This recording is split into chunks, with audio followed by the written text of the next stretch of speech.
Now we're in chapter 7. So we're going to start with chapter 7.1. Now in chapter 7.1, they talk about electromagnetic radiation. And we look at slide 4 through 5 on the PowerPoint. They talk about light. And the thing that we're going to look about for electromagnetic radiation is light. And what we're talking about is how electrons are responsible for the colors that we see.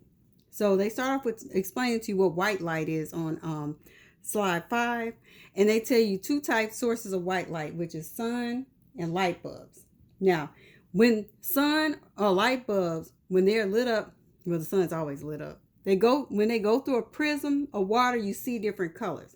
Like, say for instance, when you see the sun, if it just rained, you know how you see a rainbow. It goes through water, you see the different colors coming out the rainbow. So from this, they're explaining how electromagnetic radiation, when it talks about light, it travels through space like waves.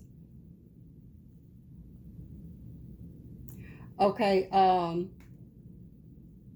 so just imagine, like, say this is the sun and it's traveling through space. It's traveling through space. The light is traveling like waves. So these waves are what we're going to look at in this chapter. And we're going to measure the this traveling through space, how this travels through space and waves. So and it travels in the matter of time, and the time that we're going to look at is the speed of light. So when it travels according to the speed of light. And the variable that we're going to use for that is c. And we have a constant number for that. You all probably heard of before, 3.0 times 10 to the 8 meters per second. That's the constant we're going to use for that. And when we measure this, and this right here, these waves, we're going to measure these in wavelength and frequency. Okay. When we look at this, and wavelength is going to have like this lambda sign for its variable, and frequency is going to be like a nu, but it's like a V, slanted V. Okay, that we're going to look at. So now, when you look at slide 7, they show a wave. And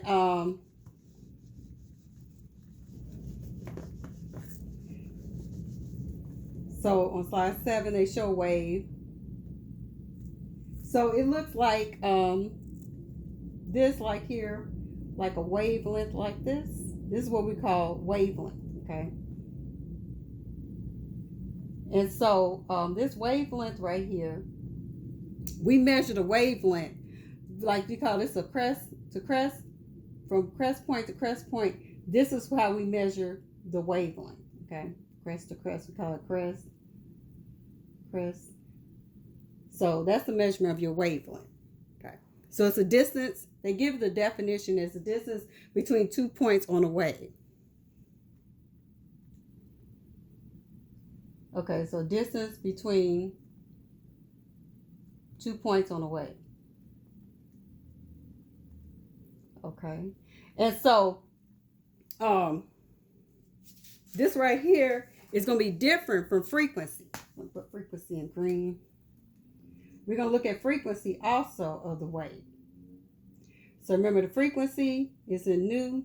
And so say for instance, I'm going to try to draw like this wave right here. It's kind of off a little bit. So the frequency of this, you measure that is how many, say this is 1 second. You say how many waves go through, or how many waves go through in 1 second. And so you will see is 1, 2, 3 waves go in 1 second. That is how you measure frequency. It's how many waves go through in 1 second. You're timing the waves. So that's the difference between them. Okay. So therefore, you all see wavelength and frequency are going to be inversely proportional to each other, because when the wavelengths are bigger, the frequency is going to be smaller. So as you see right here, this wavelength is kind of wide. See, the frequency, only 3 go through there, since that's kind of wide. So therefore, this wavelength increases,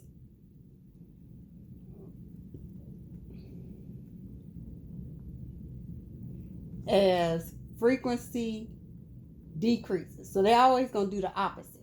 Okay. So for another example, say for instance, we have another, like we'll have a wave like this, and say for instance it's like this. So, and this is 1 second. So you all see, and then let's say we have another wave. We're going to look at 2 different waves.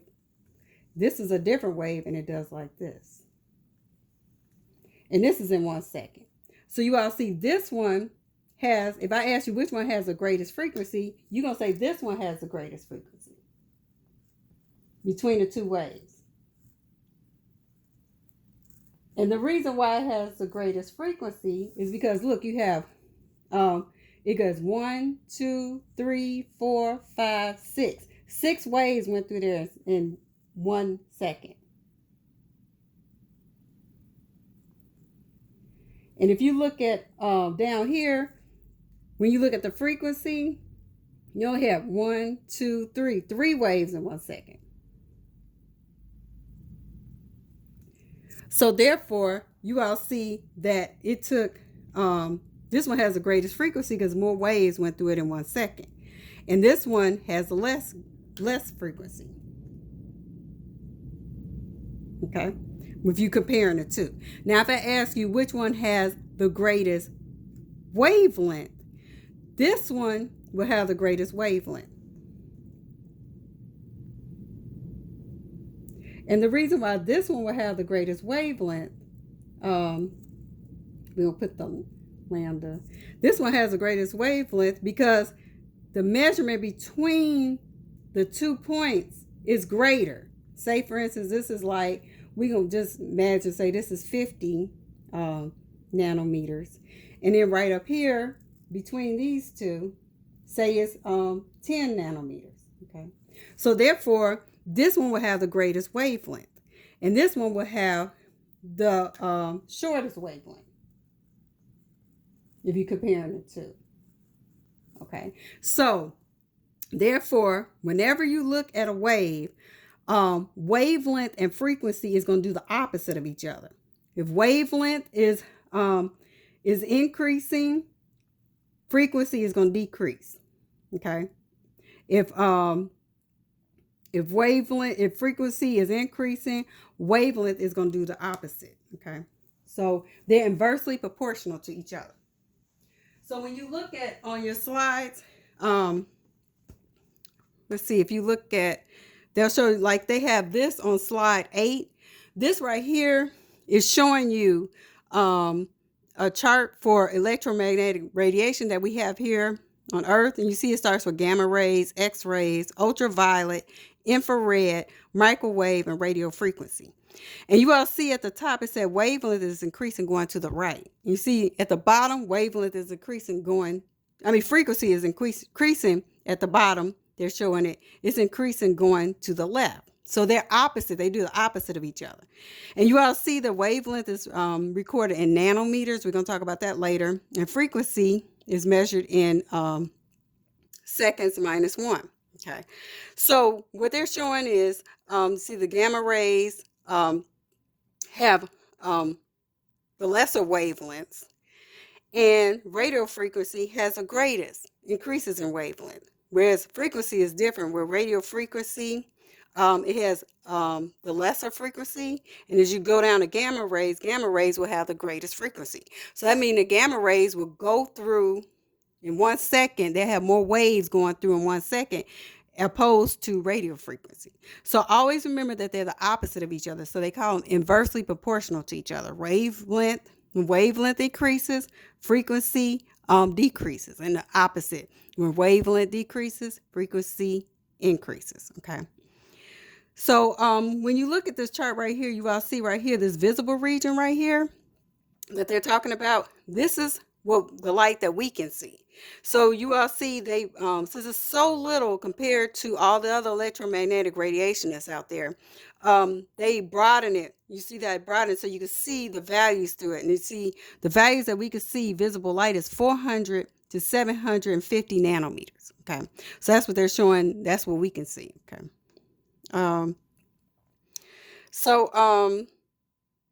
The second slide 9 just shows and just explains that the different types of radiation that we have on that slide.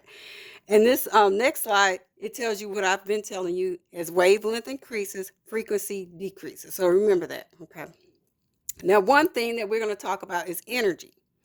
Now, energy does whatever frequency is. So whatever frequency is doing, energy does the same thing. So if frequency decreases, energy decreases also. Okay. Because just think of energy is just like how many waves go through in 1 second. It takes more energy to take those waves to go through 1 second. So just think like that. Frequency, you see the waves going really fast. It's a lot of energy. Opposed to wavelengths, if the wavelengths are bigger, that's less energy. So when we do our energy problems, you'll think of it like that. Okay. Now, this next slide on number 11, they're just showing you the visible light. You all see is measured in nanometers. We're going to talk about in the next slide about this measurement right here we're going to have to use. And they give you Roy G. Biv. Now, I don't ask you to memorize this. We can't get that deep into it. But this is what, if I asked you to memorize the visible light so you can know this is the highest wavelength measurement and this is the lowest. And if you want to know, memorize it, this Roy G. Biv will tell you like red, orange, yellow, green, blue, indigo, violet. So you can memorize this is going from the highest to the lowest wavelengths. Okay, so this right here you don't have to memorize without just explaining what that is. Now on slide 12, they just tell you what the speed of light. I told you what the constant is and the value for it. And I'm not going to get into these calculations yet, but they introduced them already a little bit. So what you're looking at is this IR laser and this green laser. And you all see how the wavelength is bigger for the IR laser. And remember when we looked up here, red is higher. Okay. So this is showing how red has a higher wavelength. Whereas green laser, it has a shorter wavelength. You see it's only 500 nanometers. And you all see on the chart, green is lower. Okay, and this is showing the measurements. So it's just showing so you can visualize how the wavelengths look. The wavelengths will be bigger when they increase. They're smaller when they decrease. And you notice you see it's more per second. So you see that frequency is increasing as that decreases. Okay. Now, the next slide I want you to look at is 15. Now 15 is asking which has the greatest frequency, the infrared light or the green light, which has the greatest wavelength, greater photon energy. Now, when we look at the red one, you see the wavelengths are bigger than this one. So like we said before, the IR laser would have the greater wavelength. Okay. And then the one that will have the greatest photon energy, okay, it said which has the greatest frequency. I'm sorry. We're going to start. The one that has the greatest frequency would be the green laser because it has more waves per second. So green light will have the greatest frequency. Then for the greater wavelength, red, the IR laser, which is red, will have the greater wavelength because it's bigger between each point of the waves. Then it asks you which one has a greater photon energy. Now, energy is going to do the same thing as frequency. So the answer for this one will be the green laser because frequency is greater here. So therefore, energy be greater. And you can see it takes more energy for this to go, like this is faster per second. So this one will have the greatest energy. So energy always does whatever frequency does. Okay. Thank you.